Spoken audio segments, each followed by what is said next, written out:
آپ سن رہے ہیں درس حدیث۔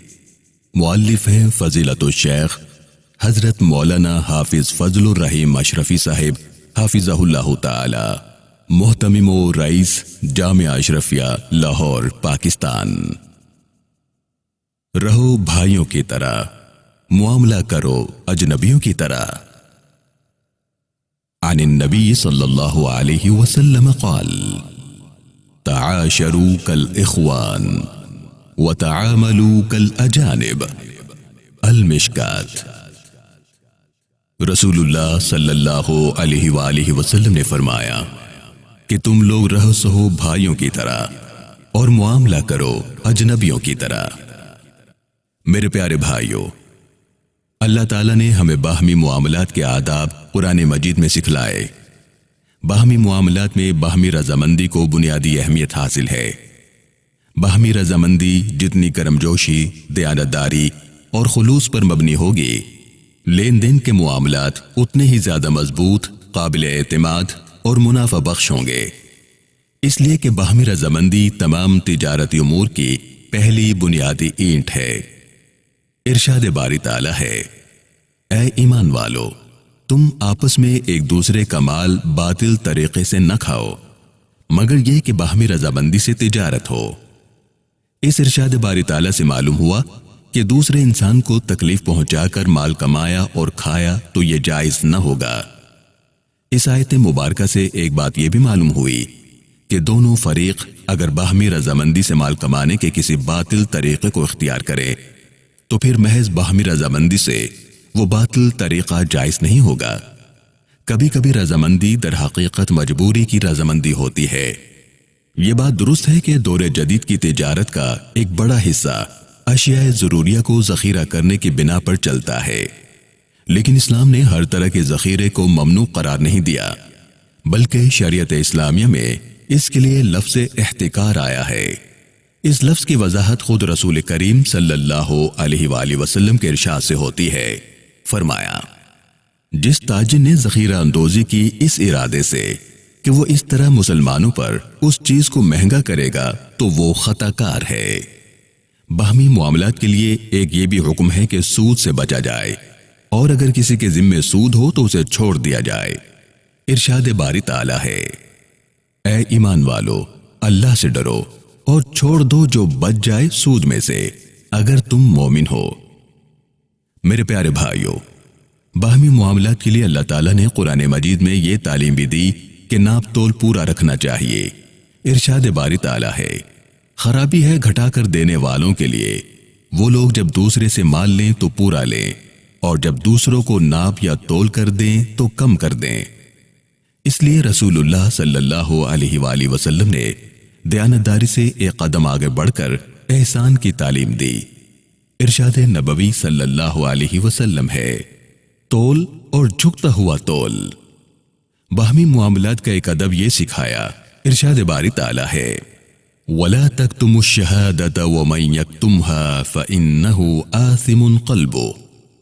اور تم گواہی نہ چھپاؤ، اور جو گواہی چھپائے گا تو اس کا دل گنہگار ہوگا۔ گاہک نے پوچھا یہ چیز کہاں کی بنی ہوئی ہے؟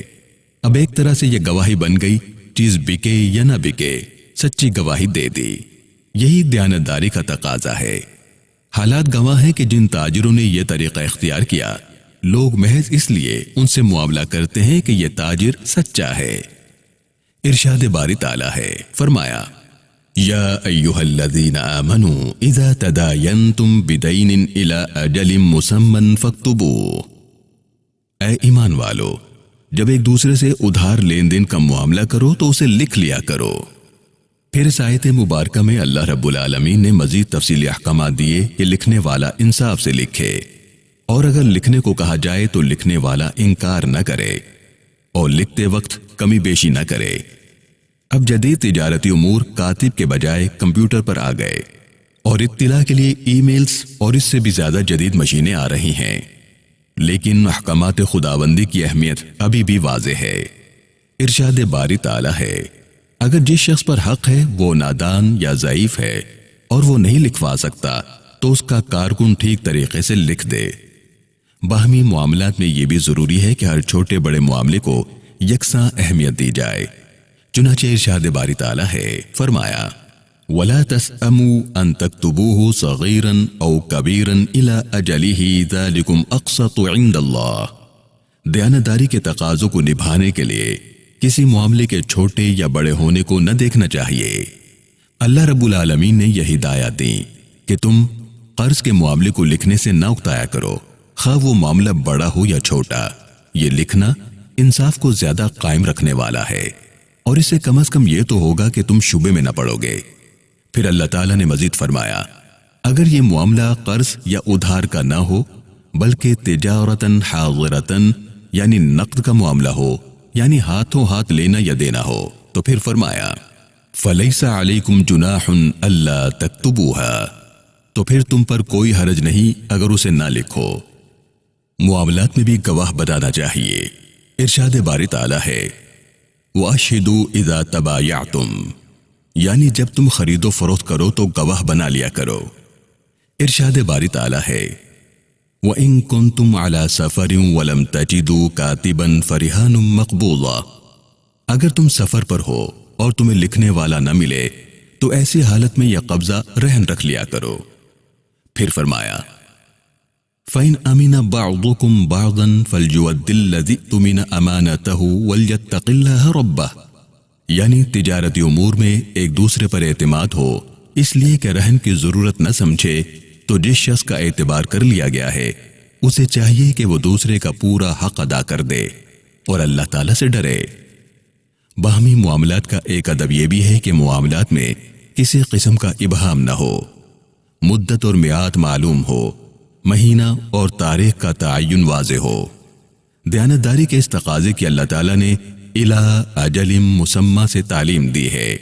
یہ بھی ضروری ہے کہ باہمی معاملات اور تجارت یاد الہی، عبادت اور زکوٰۃ کی ادائیگی سے غافل نہ کرے۔ ارشاد باری تعالیٰ ہے رجال لا تلہیہم تجارۃ ولا بیع عن ذکر اللہ واقام الصلاۃ وایتاء الزکاۃ، ایسے لوگ جنہیں تجارت اور خرید و فروخت اللہ کے ذکر سے اور نماز پڑھنے سے اور زکوٰۃ ادا کرنے سے غافل نہیں کرتی۔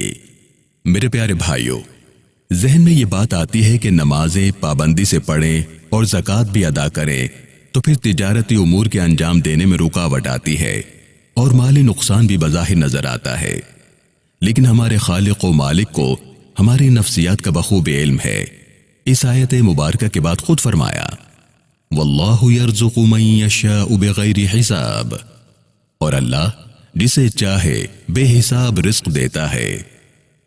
معلوم ہوا کہ باہمی معاملات میں اللہ تعالیٰ کے حکم کو پورا کرتے ہوئے اللہ تعالیٰ کا ذکر کرنے، نماز پڑھنے اور زکوٰۃ دینے سے رزق میں کمی نہیں بلکہ کثرت و برکت آتی ہے۔